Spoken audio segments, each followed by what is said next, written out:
record. Oh, good job, Kim. You beat me to it. Way to And go. Shanae helped me out. Yeah. Well, we all need help. Yeah. Yeah. We do. This is what community Love is. you. Probably more than we want to admit. Right. Kim, I was driving and I was picturing you like this beautiful warrior, and like the sun was on you and there's just like peaceful and this wind. Yeah, and it was just so vivid, just like Are you talking about coolness. Lisa? Now I'm talking about Kim. Oh, Like she was in like I could picture her like warrior but calm, like looking out. Like it was nice. Oh yeah. And her I hair is received that. glowing. She's enhanced the color and it's gorgeous. Yeah. Purple is her favorite color too. This morning we got on with Tabbitha, just Royalty. primed the pump for tonight, and Kim had the sun coming in behind her. And angels singing. And angels singing. Her hair was flowing in this beautiful magenta. It was just Wow. Wow. It was very purpley looking. Yeah, there you go, Shanae. yeah, purple hearts. Did you see that? That was awesome. Brilliant. It's royalty, you know? Yeah. Yeah. Can't have too much of that. So good. So good. All right. Well, fantastic. So we know Robert's going to probably be joining us later. And tonight is going to be special because it's a God Talk night, and tonight Tabbitha has stepped up to share part of her story. Of course, we don't have enough time to take and give the full measure, but we have enough to give a fulfilling measure when we do our God Talks. And so we spent time this morning going through the story, and I'll tell you, a couple times I was in tears. And it wasn't tears of sadness, honestly. I really felt like it was tears of recognizing the power of God and just recognizing his goodness and seeing how he really is our strength in our time of need. And so, I'm not trying to put any extra pressure on you, Tabbitha. Your story stands as it is. Others will have different responses, but I just tell you that we don't have to embellish or exaggerate or, fabricate anything, because honestly, each of our lives are so significant to the Lord. And we've all overcome. We've all had moments in our life when we've been overcome. And so this is how we get back at the enemy. We step up and we say, you know what? God is bigger. God is better. Or as Pastor Troy would say, God is gooder. Yeah. So I'm going to just give a brief introduction. Tabbitha was born and raised in Fort Worth, Texas. She was born sometime in the 1900s. She's a day over fabulous. She's a fantastic woman of God. She's known the Lord since she was a little girl, and yet life happened. And her story is one that shows that even when you feel like God has walked away, he stands. Yeah. And she has much to share that honestly any introduction would just be giving you a generic overview. And I think it's just better to allow her to come in and do what she's going to do, which means I've got to do what I'm supposed to do, which starts with turning on that music and going over here and doing the share. And yeah, we'll go ahead and pray too. So, King Jesus, we just want to give you thanks and praise already, Father God, that I sense the presence, I sense the gift that's in the offering tonight for each of us tonight. I really can't wait until we get on the other side of Tabbitha's God Talk, because I know that there's so much that you're going to stir up in our hearts that we can share with one another, that will take and transform and just translate into uh, a better relationship with you, a better understanding of your heart for us, and Lord, and just the favor that you have for us in this life. So, Lord, we just call this time blessed. We bless you, Tabitha, as you speak tonight. You know, God's words through your mouth, using your story, and may our hearts be ready to receive what it is He's going to release. And so, do you want to go ahead and share about what this first song is that we're going to play right here? Sure. It is God Only Knows by For King and Country, because from the time I was a little girl up until, I guess, early into my adulthood, really the only person that knew what I was going through was God. People around me and in my family, nobody really knew what I was going through, and what I was experiencing was only God. Only He knew what I was experiencing and what I was feeling and what I was really going through and what I was feeling. The only person that could understand was God. So that the Son really explains and manifests my Yeah, life. yeah.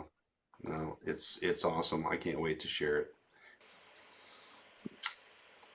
Wow, great song. All right, Miss Tabitha, stage is Okay. yours. Oh, let's see. I was born in 1968, John. Okay. I was born in Virginia. Um, my mom and dad, my dad was in the Navy. Um, my mom was born into a family with of an alcoholic father and a mother who was born in an abusive family. And she was the youngest of three children, and she was not wanted. So that kind of set the stage of her not wanting to be wanted. So she ran away from home and had me at an early age. And so I was not really wanted. And so when she had me, she pretty much left me abandoned, but stayed in the home, but left me in a room pretty much most of my life, locked in a room. Um, and as I grew older, she would let me out of my room, but then would put me back in my room, uh, and only let me out when I was needed. And that would be like to clean the house, do the dishes, cook the food. And when she divorced my biological father and married my stepfather, and they had a child who had a disability, I then became the caretaker of my um, then sibling, my current sibling, and I became her caretaker. Um, so I grew up behind locked doors, literally behind locked doors. I became a believer at a very young age, because that's um, when my heart became peaceful, when I would be in church and I could feel the peace and the weight lift off my heart and would find peace. And that's when a pastor would let me know the scripture in Hebrews that said, I will never leave you or forsake you. And when I would stay in my locked doors and behind my bedroom door locked, I had plenty of time to learn to read the Bible. And that's how I uh, stayed uh, entertained, so to speak, is by reading the Bible. And for lack of better words, that's how I occupied all my time, was staying in the Word and in prayer. Growing up, is that's how I occupied my time. And if I was not in school or doing the chores around the house, that's what I was doing. I did that most of my life. Uh, when it came time to leave the house around the age of 18, uh, my mom forbid me to do that, and I kept trying to leave the house. Um, she came to an agreement with my dad for me to leave the house. Didn't work out. We got into a huge fight, but we worked that out. I then I stayed in the house, but I continued to do all the chores. It didn't matter if we had family over or whatever. I was the one that did all the cooking, and she took all the credit. It was like I was her private Cinderella in the home. But I still relied on my faith in the Lord to hold me through everything that was going on. I was supposed to go on vacation one day in um, at work. So I went to work, and I was abducted from work that night. And so I didn't go home the next day, and my family did not miss me. And during that time, I was supposed to be away on vacation.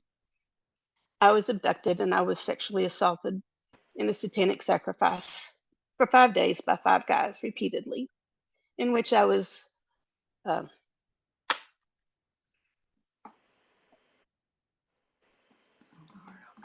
I became pregnant by those guys, in which I have a daughter that has Down syndrome.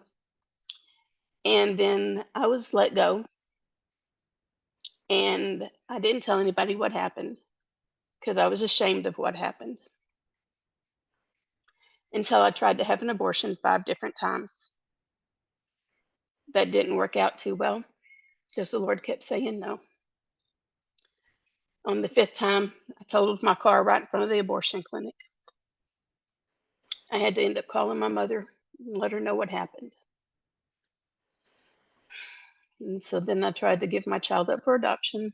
That didn't work because the first time I felt her kick was at a Stephen Curtis Chapman concert. And I ended up keeping her. And I named her Mary Catherine, which meant bittersweet, pure light. The best decision I ever made was when I kept her. And then I moved back home and continued to stay at home and continue to take care of everybody in the family. But during that time of the assault, I became very angry at why everything was happening to me. If I was someone that believed so strongly and prayed so hard, why could that happen to me? But at the same time, while it was happening, I was crying out to God. He let me live, so I know He was there. He didn't allow more harm to come to me, so I knew He was there. So during the midst of that pain and that tragedy, I know He was still there because it could have been a lot worse than it was. Mhm. So even in the midst of that tragedy, He was still there. So I know that He was there in the middle of all that.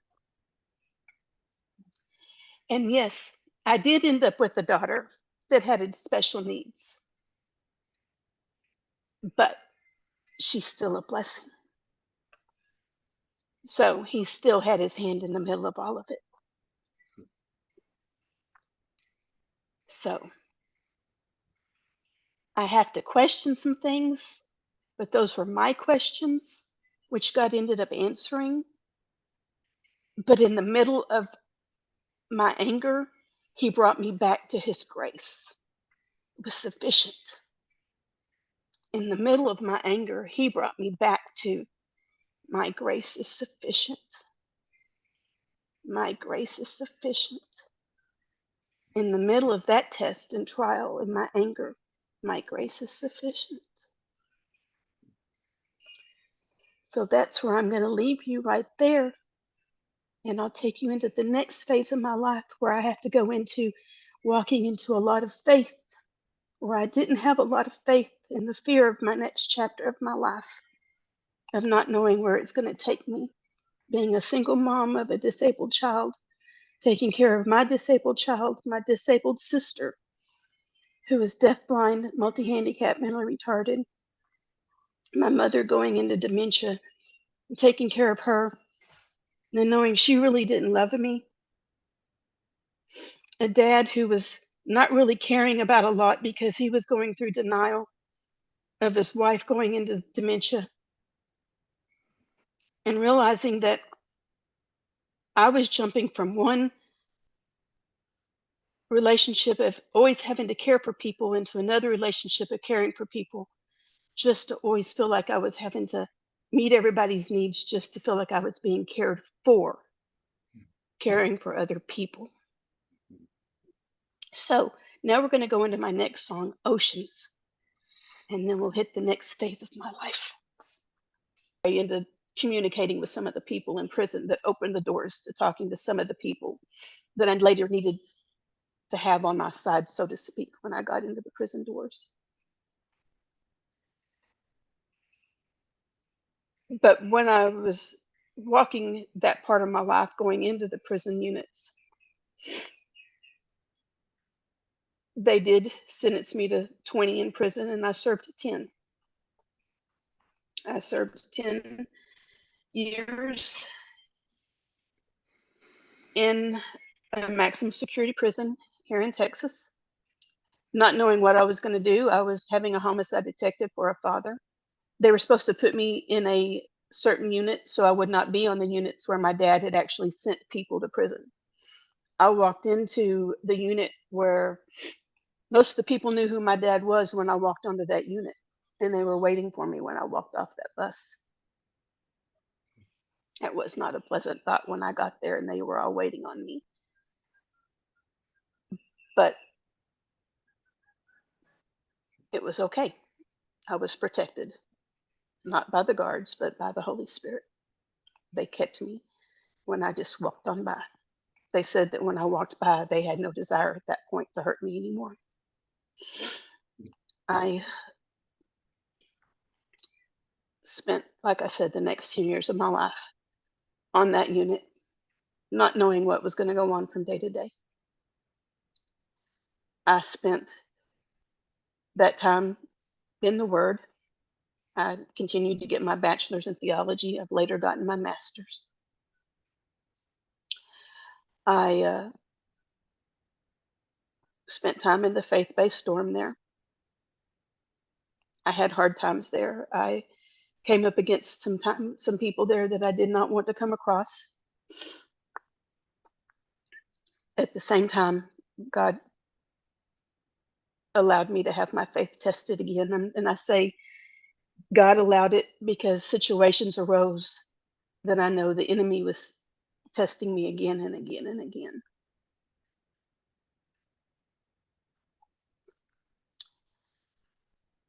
But at the same time, I had choices that had to be made.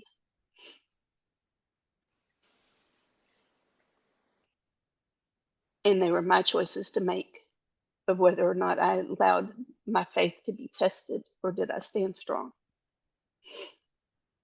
And I always came out choosing to know that God was right there beside me, and He did never leave me, even in the times of my struggles, in the pits of hell of those prisons.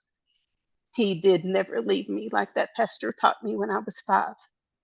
He never left me nor forsake me. The enemy stole things from me throughout my life, but he was showing me that the things that God gave me from birth, Satan was trying to show me that he was trying to use them in a different way that God had intended me to use them from birth. Like my serving of other people, I was to use that in God's manner and not to use it to be accepted in the earthly eyes. I was to use it to serve God and not to serve man, not to be accepted. I was not to use it for acceptance. I had to learn that. I had to learn it not to be a people pleaser. I also learned that your name is a very important thing. And when it says that God's going to give you a name, He gives you a name. And that's what you're supposed to be called by. When my mom chose my name, she was going to name me Tabbitha, and she changed it to Tabby. And we'll get to my name Tabbitha in the next phase of my life. But for 56 years, I went by Tabby. We're not going to go by that anymore. Because she did not name me what God named me. She named me what she chose to name me. And the name matters.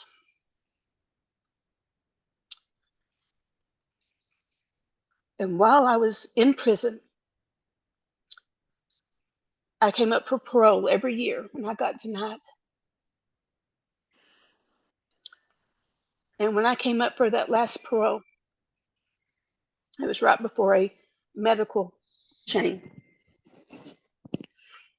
And I went to a men's unit to have some tests done on my eyes. And when you go on a medical chain, you go to a men's unit and you go up a walkway, and all the men line up to see all the women getting off the bus. And there was a man that walked up to me and he says, "Do you remember me?" And I said, "I sure do." I said, "I think about you every day." And he said, "Do you have anything to say to me?" I said, "I sure do." And he said, "What do you have to say?" And I said, "I forgive you." And he said, What did you say?" And I said, "I forgive you." And I turned around and walked away. The next day, I got my parole release, and I was released 7 months later. That was one of the 5 guys that had raped me. I saw him 35 years later in that prison, and I got my release granted the day after I forgave him. But while I was in there, I had held so much anger because my husband died while I was in there. And when I was in that faith-based dorm, and I was probably angry about a lot more stuff going on in my life that I was willing to admit openly, but that I had hit that faith-based dorm. And I drank, while I was in there, I like my coffee black, but I drank my coffee with everything in it for a while. And then I went back to black coffee. And there was a faith-based dorm coordinator who kept trying to give me a cup of a coffee with everything in it. And I kept telling her, "I don't want that coffee. I want my coffee black." And she goes, "Nope, you need to drink this coffee with everything in it." And I said, "No, I want my coffee black." And she goes, "Nope, you need to drink this coffee." And I kept handing it back to her. And so one morning I got out of the shower, and I liked coloring pages. And she had given me a coloring page. She had left it on my cubicle table, and she had turned it upside down. And she put a cup of coffee on top of it that had everything in it. And I looked up at her because her bunk was above mine. We were in cubicles, and her bunk was above mine. And I looked up at her, and she goes, "Just drink it and don't say anything." And I took a big sip of it, and I thought, man, that's really kind of good. It tastes good. And I flipped the coloring page over, and it says, "Taste and see how good my word is." And she said, "Now see how good his word would taste to you, and how all your anger would dissipate if you would get back in the word and stop being angry over everything. See how good his word would be to you again if you would let go over all your anger that you're holding." And it took that one person being so aware of the anger I was holding in over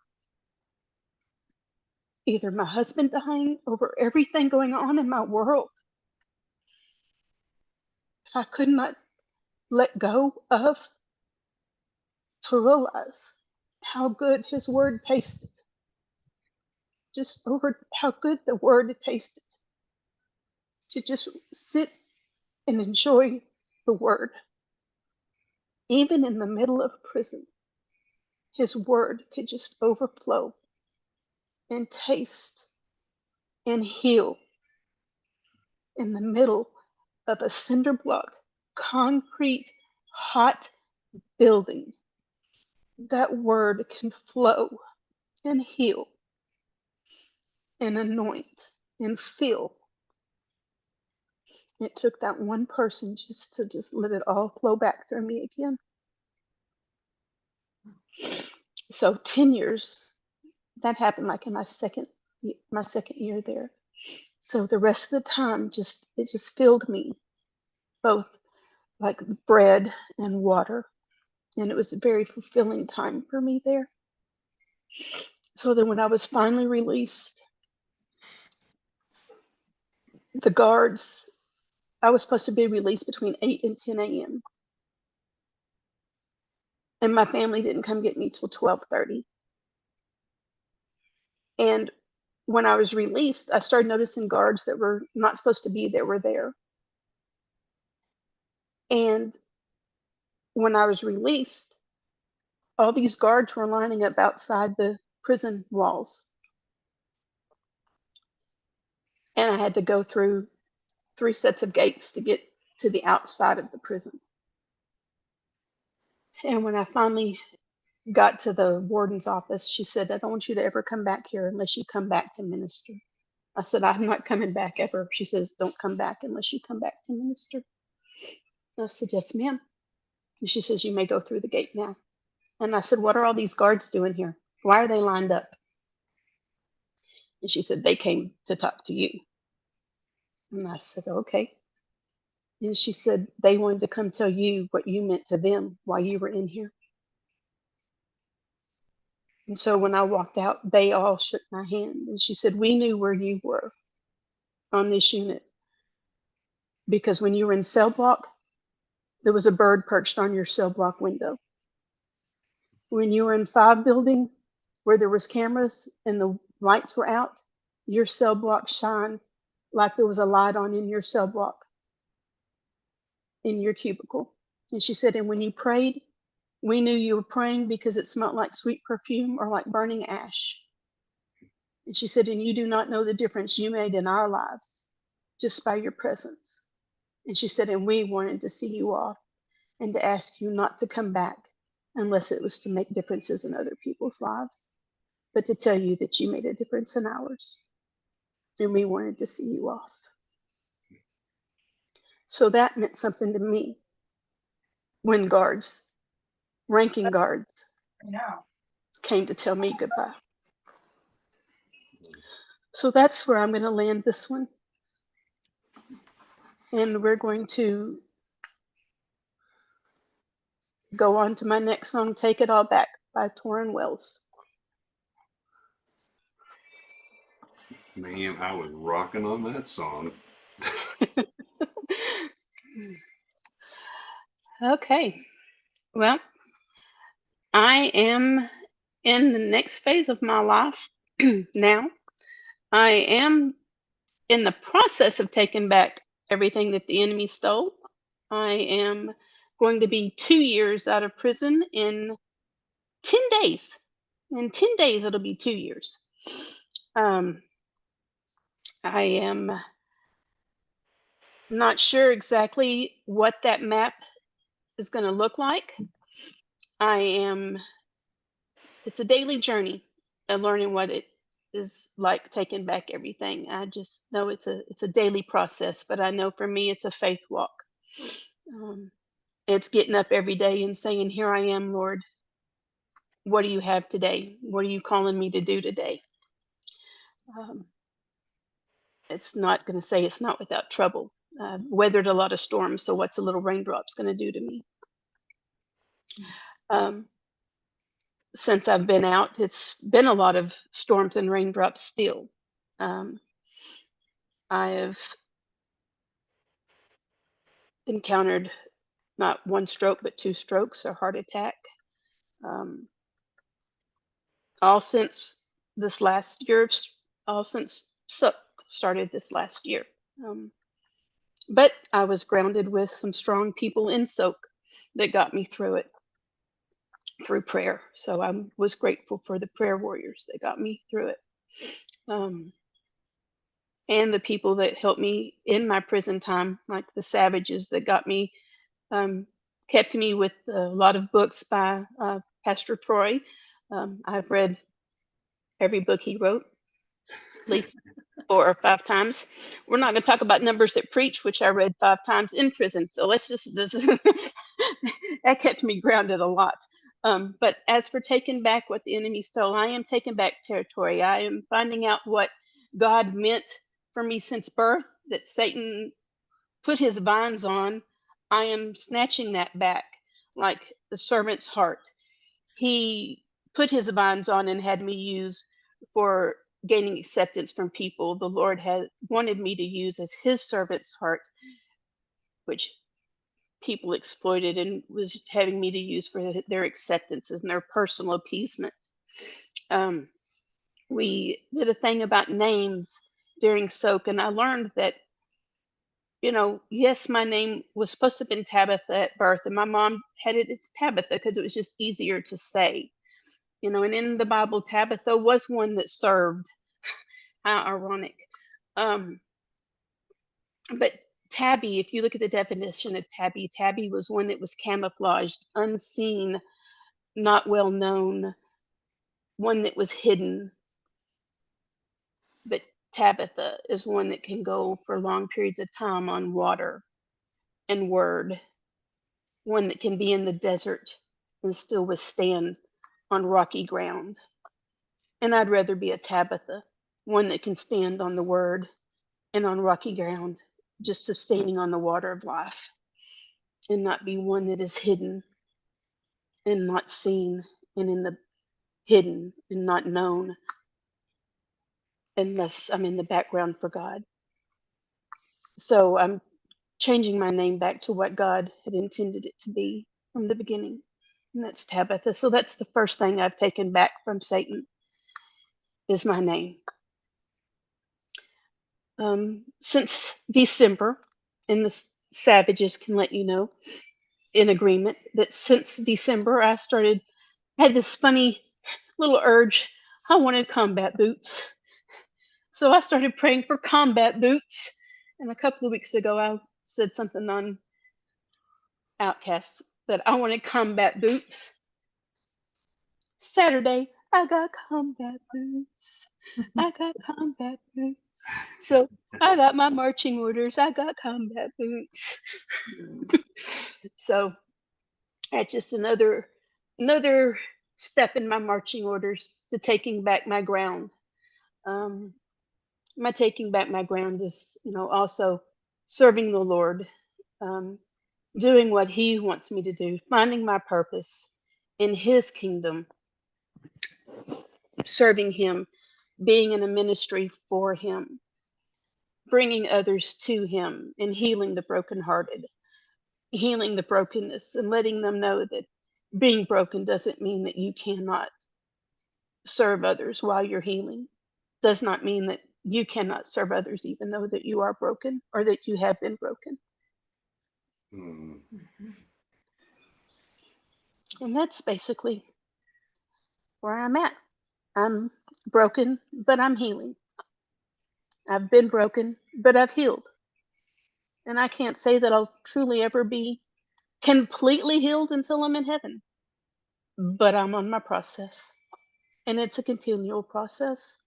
Because there's some days I think, oh, I'm over that. Then there's a trigger. And then there's just something else that God just brought a new level of healing. There's always a new level. And I'm always eager to reach that new level each time. Because which each new level of healing is just one new step and level of being closer to Him. And I have to say, with each level that I've gotten to be closer to Him, it's just one step closer to Him in the relationship. When we were listening to the ocean song, Tabbitha, and we were in prayer, and I was seeing like the water, and there was like a rising, right? In the water, just like a rising. And then come to the surface, and there was like a foot, like the foot of Jesus, Mm-hmm. and this adventure that He has for you. And so your words and declarations, we're seeing all of these things manifest, and it's just such an honor to see how beautiful you are in the Lord. Thank you. Thank you. Yeah.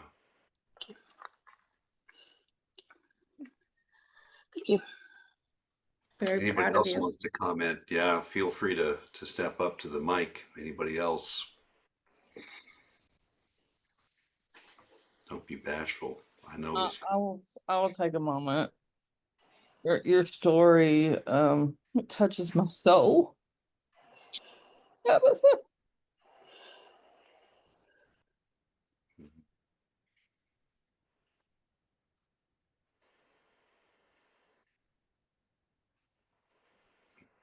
God bless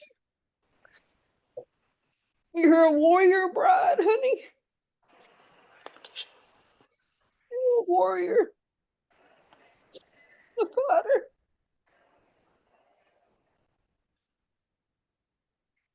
And he is so pleased with you. He loves you so much. Thank you. Mm,